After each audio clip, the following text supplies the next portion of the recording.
Hello, बहुत बहुत आप सभी का स्वागत है मेरे इस चैनल पर।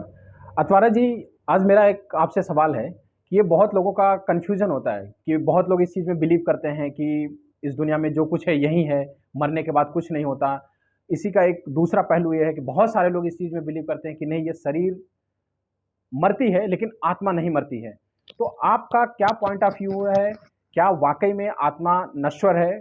आत्मा हमेशा ज़िंदा रहती है? या जो भी चीज़ें आप इसके बारे में मुझे थोड़ा बताने की कोशिश करें। Thank you. बिल्कुल, बहुत सही प्रश्न है आपका।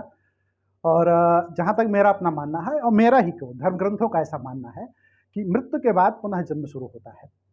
और गीता भी इस बात को कहती है। गीता में कहा गया है, न जायते मिन्नते कदाचिन्नायं भूत्वा भविता व न भूया, अजो नित्यः शाश्वतोऽयं पुराणो न हन्यते हन्य माने शरीरे। फिर कहा गया है कि नैनम, अध्याय 2 की बात है, नैनम छिद्दंत शस्त्राणि, नैनम दहत पावका, न चैनम क्लेदन्त्यापो न शोषयत मारुता। आत्मा अजर अमर है, शाश्वत है, सनातन है। ये मारे जाने से मरती नहीं है, इसका वध नहीं किया जा सकता है, ये हमेशा थी, हमेशा रहेगी। किसी भी काल में ऐसा नहीं कि वो ना रहे। उसको वायु सुखा नहीं सकती, अग्नि जला नहीं सकती, कोई शस्त्र उसको काट नहीं सकते। वो हमेशा थी, हमेशा रहेगी।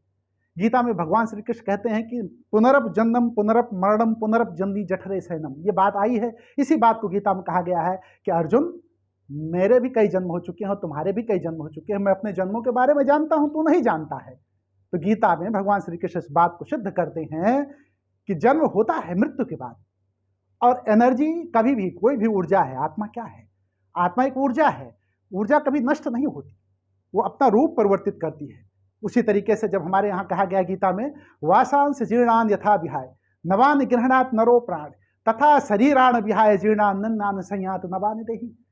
यह आत्मा वस्त्र बदलती है। जिस तरीके से मनुष्य अपने शरीर, जब शरीर पे जो वस्त्र होता है, उस वस्त्र को जब पुराना हो जाता है, फट जाता है, तो उस वस्त्र को बदल देता है, कपड़ों को बदल देता है। ठीक उसी तरीके से आत्मा का वस्त्र जब पुराना हो जाता है, शरीर वस्त्र है, आत्मा का वस्त्र जब पुराना हो जाता है, तो ये अपने वस्त्र को बदल देती है और नया वस्त्र धारण कर लेती है। तो फर्क सिर्फ इतना है कि जब हम पुराने हो जाएंगे, मतलब शरीर पुरानी हो जाएगी, जीर्ण शीर्ण हो जाएगी, तो हम अपने वस्त्र को बदल देंगे। हम का मतलब आत्मा। मैं कौन हूं? मैं आत्मा हूं। मैं शरीर तो नहीं हूं। मैं शरीर नहीं हूं इसलिए कि नाशवान है, ये नष्ट हो जाती है। ये पंचभूतों से बनी शरीर है। आकाश, पृथ्वी, जल, अग्नि, वायु, इन 5 तत्वों से बनी शरीर है ये। तो शरीर में जो 5 तत्व हैं, जिसको हम पंचभूत कहते हैं, ये पंचभूतों में मिल जाते हैं।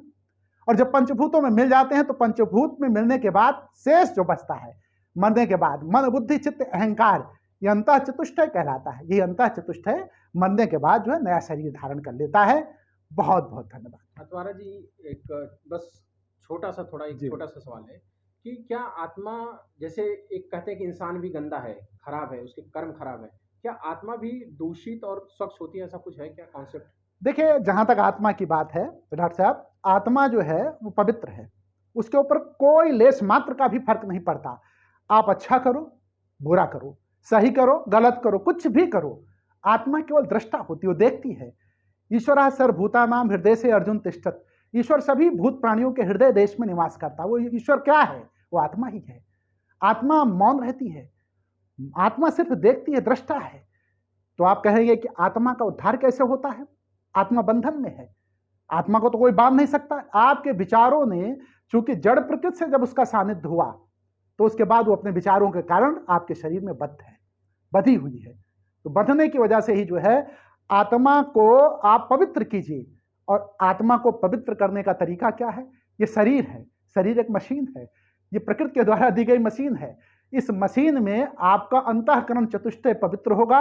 जब अंतःकरण चतुष्टय पवित्र होगा, तो उसी के साथ ही आपकी आत्मा भी पवित्रता को प्राप्त होगी। उसके ऊपर जो मलिनता है, किस चीज की मलिनता?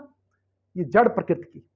इस प्रकृति की मलिनता, जो विकार हैं, जो विजातीय तत्व हैं, तो विजातीय तत्वों का विकार जब समाप्त होगा, तो केवल सजातीय तत्व रह जाएंगे। और सजातीय तत्व पा करके आत्मा अपनी निर्मलता को प्राप्त हो जाएगा।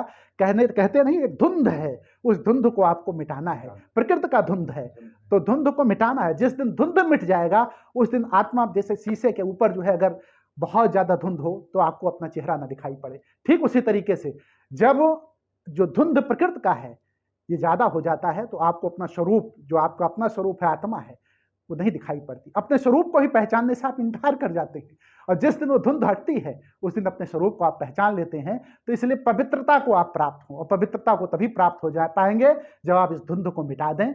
ये उत्तर रहा आपका जो है। बस बहुत बहुत धन्यवाद। धन्यवाद।